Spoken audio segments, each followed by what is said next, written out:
Evet, saç hastalıkları, saç ekimi, saç tedavileri konusunda uzman bir arkadaşımız karşımızda. Medikal estetik hekimi Doktor Faruk Yavuz. Buna da sorun var, emin olabilirsiniz. Sadece erkekler değil, kadınlar da dertli bundan diye soracağım tabii ki ama önce bir sizi bir baş başa bırakayım. Yani daha çok böyle erkeklerin sorunu gibi düşünülüyor ama bence değil. Kadınlarda daha büyük bir sıkıntı olduğunu düşünüyorum son dönemde özellikle. Tabii sadece erkeklerde değil, kadınlarda da ciddi bir sorun. Eskiden öyle değildi aslında, erkeklerde daha fazlaydı. Son zamanlarda özellikle son 5-10 yılda kadınlarda daha da bir artış durumuna geldi. O da ciddi bir sıkıntı. Evet. Özellikle kadınların dış görüntüsü açısından. Evet. Peki Faruk, saç ekimi çok acayip bir moda. Son 4 yıldır korkunç bir hızla böyle tırmanıyor ve bölge ülkelerin, Avrupa'nın, Orta Doğu'nun falan en revaçta ülkesi Türkiye olmaya başladı. Biliyoruz ki sektörden, ben seni çok iyi takip ediyorum. Nerede saçla ilgili bir yenilik varsa bir bakıyorum işin altından Faruk, Doktor Faruk çıkıyor. Peki çok mu heyecanlısınız yoksa nasıl oluyor bu yenilikleri takibiniz? Şöyle çok heyecanlıyız, heyecanlı olmak zorundayız çünkü mesleğimiz bunu gerektiriyor. Güncel bilgileri buraya getirip kullanabilmek için biz doktorlar bir köprü görevi alıyoruz. Dolayısıyla bu çok önemli. Heyecanı kaybettiğimiz anda gelişmelerden uzak kalırız. Uzak kalmak demek geride kalmak demek, bu yönüyle dikkat ediyorum. Son yıllarda saç tedavileri ve saç ekimiyle ilgili bayağı bir gelişme oldu. Saç ekimi de sağlık turizmi açısından Türkiye'nin en başta gelen hazinesi diyebilirim. Çünkü saç turizmiyle ilgili ciddi bir girdi oluyor ülkemize. Bu çok avantaj. Dün akşam havaalanındaydım. Almanya'dan geldim program için. Gece saat 1, kafası sarılı bir sürü İtalyan. Artık bütün Avrupa Türkiye'ye gelmeye başlamış. Sadece Orta Doğu ve Arap ülkeleri değil, Avrupa'dan da geliyorlar. İtalya, İspanya, hem de güzel ülkemizde görmüş olan İspanya, İtalya özellikle son yıllarda bayağı bir arttı. Hem güzel İstanbul'umuzu görüyorlar, hem tedavilerini görüyorlar, hem de mutlu bir şekilde ayrılmış oluyorlar. Ne güzel. Peki biliyoruz ki saç ekiminin dışında da epey bir saç tedavileri var. Yani saçın tam dökülmeden, dökülen saçları durdurmak, ekim yapmaktan daha kolay ve daha sağlıklı, daha mantıklı. Son yenilikler, son teknolojiler neler var Faruk? Bize bir anlatır mısın seyircilerimiz? Tabii. İlk ağızdan dinlesinler. Tabii bunu memnuniyetle anlatırım. Saç ekimi biliyorsunuz ki bir transferdir. Mevcut saça bir katkısı olmuyor ve her saç ekimlik değildir. Dolayısıyla bunlara alternatif çok iyi tedaviler olması gerekiyor. Tabii ki birçok uygulama var. Mezoterapi, PRP, growth faktör, somon en son teknolojiler neler? Ama en son onlardan bahset, onları biliyoruz. Asel artı PRP uygulaması var. Tek seanslık. Bu çok büyük bir avantaj. Şöyle, hem yoğun olan insanlar için, hem şehir dışı hem yurt dışı hastaları için, dolayısıyla sağlık turizmi için çok büyük bir fayda. Nedir bu Asel artı PRP? İçinde PRP diyoruz ama bu bir PRP markası değil. Bu bir PRP kiti de değil. İçinde PRP'ler de olan, vitamin de olan ve asıl bu maddenin o sihirli diyebileceğimiz asıl maddesi kök hücre midir bu? Bu bir ekstraselüler matris dediğimiz rejeneratif. İçinde ne var bu ekstraselüler matris? Sihirli toz. Sihirli toz deniliyor. Niye deniliyor? İçinde glikoproteinler var, proteoglikanlar var. Dışarıdan alıyor. Dışarıdan. Amerika'da el yapımı. El yapımı, bir de hani bir fabrikasyon da değil. İçinde glikoprotein var, proteoglikan, biyoaktif moleküller, kollajen tipleri. Bunlar ne yapıyor? Bir skafold oluşturuyor. Orada bir çatı yapı oluşturuyor ve oranın o dokunun iyileşmesini sağlıyor. Süper vitamin gibi bir şey mi? Nasıl bir şey? Süper vitaminin de ötesinde bir şey. Mesela şimdi Burcu'nun saçına bu Eysel PRP'yi yapsak ne olur? Eysel PRP yaptığımız zaman varsa dökülme, ilk önce dökülmeyi normal fizyolojisinden dökülme durdu. Kalınlaştıralım. Tamam. Eğer uzun zayıf saçlar varsa hem sağlıklı hem kalın hale getirelim. Tüy gibi olanlar varsa tekrar eski kıl haline, daha kalın haline getirelim. Ve en önemlisi de bunlar dışında saçlı delinin altında saç hücreleri var. Ölmeye doğru gidiyorlar. Biz dur diyoruz. Ölmekten kurtarıp yukarı çıkarmak istiyoruz. Çıktığı zaman yeni saç gibi bir saçlanma da oluyor. Bu çok büyük bir avantaj. Çünkü o foliküllerin ölmesini kurtarmış oluyor. Yani hem uyuyanları uyandırıyor, ölmek üzere olanları hayata döndürüyor. Aynen. Ondan sonra zayıf olanları güçlendiriyor. Ve rejenerasyonla yeni saç folikülü oluşturmaya da çalışıyor. Çünkü bu 2008 yılında beri Amerika'da uygulanıyor. Aslında yara iyileşmesi için kullanılmış. Sonra da saçta da faydası görününce American Journal of Cosmetic Surgery'de yayını da yapılıyor ve daha sonra kullanılmaya başlanıyor. Yani klinik çalışmaları olan bir uygulama. Tabii ki. Doğru mudur? Tabii ki. Ve 10 yıllık bir tecrübeye sahip bir uygulama. Uygulama aynen öyle. 3 yıldır da Türkiye'de yapıyoruz. Binlerce vaka uyguladık. Bu anlamda da bizi bayağı sevindiren bir uygulamamız oldu. Ben yaptırdım bu arada, söyleyeyim de. Yani ne yaptırdın bölgeye? Mezoterapi mi? Evet. Ve çok etkisini gördüm açıkçası. Canı yandı mı? Yani canım nasıl yandı? Ağrıdı tabii. Bir sonrasından bir ağrım oldu. İşte uygulama sırasında bir can acısı olmuyor bence çok fazla. Ama sonrasında böyle bir hafif bir sızlama oluyor ister istemez. Oluyor ama biz asel artı PRP'de lokal anestezi yapıyoruz. Evet, uygulama aynen. yapacağımız yere. Dolayısıyla anestezi yapıldıktan sonra rahat, konforlu bir şekilde Ama uygulamamızı yani yapıyoruz. işlemden sonra gerçekten saçımda inanılmaz, yani olumlu anlamda söylüyorum, bir gelişme oldu. Ve böyle gerçekten söylediğiniz gibi mevcut olan saç kıllarım, yani saçlarım diyeyim, kalınlaştı ve bir şekilde dolgunlaştığını da hissettim zaten.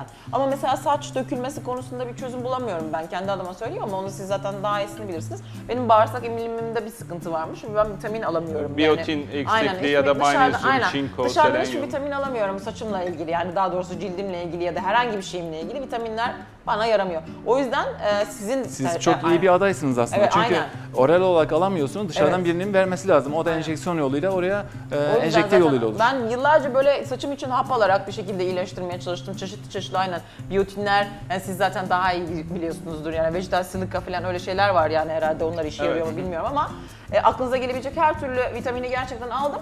Bir işe yaramıyor. Neden yaramıyor? Sonra bir test yaptırdıktan sonra anladım ki bana yani Eminim dışarıdan aldığım bir şey yaramıyor zaten. Şeyde O de yüzden- olabiliyor yalnız eğer kansızlık durumlarında da oluyor. Eğer B12 vitamini eksikse Evet, her şey buna var bağlı bende. demir emilimi eksiliyor. Demir emilimi Kork- eksik olunca da Aynen öyle. kansızlıktan dolayı saçlarınız ölmeye başlıyor aynen. ve zorlanıyorsunuz. Ben Peki. erkeklerle ilgili sorabilir miyim peki? Tabii ki. Ben mesela şeyi çok merak ediyorum.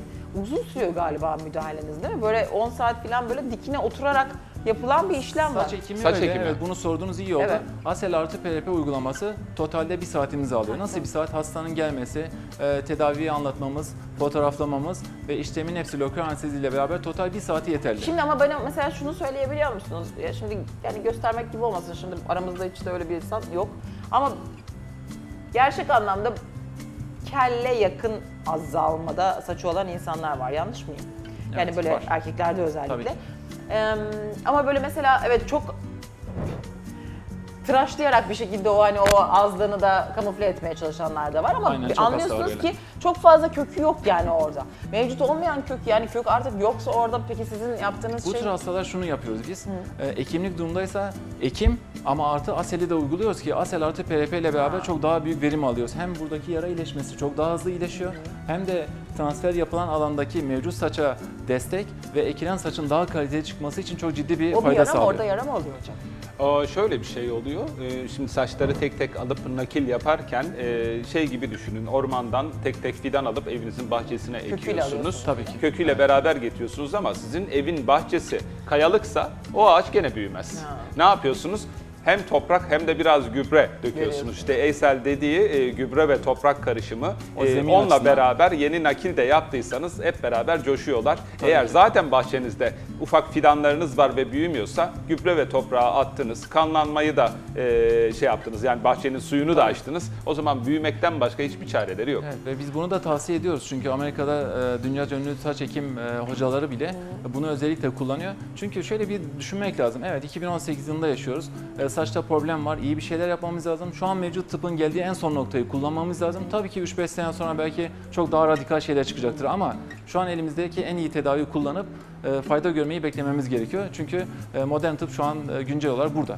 Peki. Siz yani kaybetmeden önce onun bir şekilde iyileştirmesine daha Aslında büyük tavsiye çok önemli. Gerçekten söylediğinize sevindim. Hastalarıma hep söylüyorum, profilaksi. Sağlık Bakanlığı bile bu mantıkla çalışır. Sorun olmadan önce gelin. Evet. Sorun olduğu zaman hasta koşarak geliyor. Evet. Sorun olmadan geldiği zaman daha çok verim alıyoruz. Dolayısıyla hasta hangi aşamadaysa gelip tedavi yapsın ama bilinçli o hasta daha iyi. Evet. Son sorum ya bu konuyla ilgili Tamam. kendi adıma söyleyeyim. Peki o aşama nedir? Bana bunu söyler misiniz? Mesela kadınlar için de erkekler için de ayrıdır herhalde diye düşünüyorum. Özellikle hepimiz için aynı şey geçer. Duşta yani banyo sırasında bence çok kaybediyoruz Evet. saçı. Yani ya da kaybettiğimizi anlıyoruz. Bilmiyorum, gün içinde belki de Şöyle- dökülüyor, siz farkında değilsiniz, Burcu Hanım da diyebilirsiniz ama banyoda değil mi en son böyle saçınızı böyle tuttuğunuz... Onun bir testi var Ha, Burcucuğum. bana onu Onun bir söyleyin. testi Yani o var. Bir tane A4 mevsim- kağıdı alıyorsunuz böyle. gerçekten mi? Evet. Şöyle bir A4 kağıdı alıyorsunuz. Evet. Bu A3 kağıdı gerçi. Bunun büyüklüğünde masaya koyuyorsunuz bu beyaz kağıdı. Tarıyorsunuz. Koyduktan sonra yok taramıyorsunuz. Elinizle şu hareketi 3 kere yapıyorsunuz. Evet. Eğer 10 civarı saç oraya döküldüyse ama bir gün önceden yıkanmamış olması lazım. Erkek mi kadın mı? Erkek kadın fark Fark etmez. etmez, peki. Tamam mı? 24 saati geçmiş olması lazım yıkanmazdan ve bunu 3 kere yapıyorsunuz. 3 kere yaptığınızda eğer 5 ile 10 arası oraya aynen böyle bravo. Dökülmüyor 5 ile 10 arası Mesela şov yapıyorum, saç dökülmüyor. Böyle bir şey olamaz ya. Ama evde yapsam döküldüyse- mesela kesin dökülmüştü. 5 ile 10 arası saç döküldüyse Bir daha o zaman ikinci de yapayım. aktif saç dökülmesi yaşıyorsunuz Ya demek. işte somut olarak en iyi gösterge saç dökülmesidir. Hasta ona dikkat edecek. Bir de dokunduğu zaman ya bir zayıflama var. Yani kişide saç dökülmesi yoksa da tedaviye yönlendirmek istiyoruz. Çünkü saçında zayıflama var. Bu bir dökülmenin habercisi de olabilir. Evet zayıflıyorum ve yakın zamanda döküldüğüm zaman bir daha geri gelemeyeceğim gibi durumlar da oluyor. Dolayısıyla şunu şöyle özetleyebiliriz. Saçında dökülme varsa, zayıflama varsa ve ailesinde bir dökülme hikayesi varsa, ben de onlar gibi olabilirim ihtimali varsa, bunlar çok çok önemli altın bilgiler. Varsa hemen hasta gelecek, hocam benim böyle durumum var, ne yapabilirim? Biz de ona onun saçına uygun tedavi çıkarıp uygulamamızı yapıp tahlilleriyle beraber Yani güzel yine bir de paket dökülüyor yapıyoruz. olması gerekmiyor. Baban kelse önlemini al, gel kardeşim Aynen, ufak bir aynen. bazı Erkekler için tahliller öyle yapalım tabii ki bakalım ama yani. Evet. Kadınlarda nasıl bir sinyal almamız gerektiğini Kadınlar çok bu konuda daha dikkatli davranması gerekiyor. Çünkü kadınlarda ekim yapılabiliyor ama mümkün mertebe ekime son aşamada girmek istiyoruz. Çünkü tıraşlanmadır, şudur budur kadınlarda birazcık Dokuz daha zor zor oluyor. O yüzden aynen. sorun başlar başlamaz gelirlerse çok daha mantıklı bir yol alırız. Kadınlarda daha çok difüz dökülme dediğimiz bütün bölgelerden seyrekleşme oluyor. Onlarda saç ekimi de olamıyor. Onun için onlarda işte mezoterapi olsun, GRP olsun ya da şu an Asel Faruk'un PRP. artık dünyada uygulanabilir ASEL değil mi Asel. ismi? ASEL Asel artı artı PRP. PRP. Peki bundan daha iyi bir yöntem var mı? Şu an bundan daha iyi bir yöntem yok. Dünyada en son Yok. teknoloji bu mudur? En Son trend. en son teknoloji bu. Daha iyisi yok. Onu da biz Rejenerasyonla yapıyoruz. çalışıyor.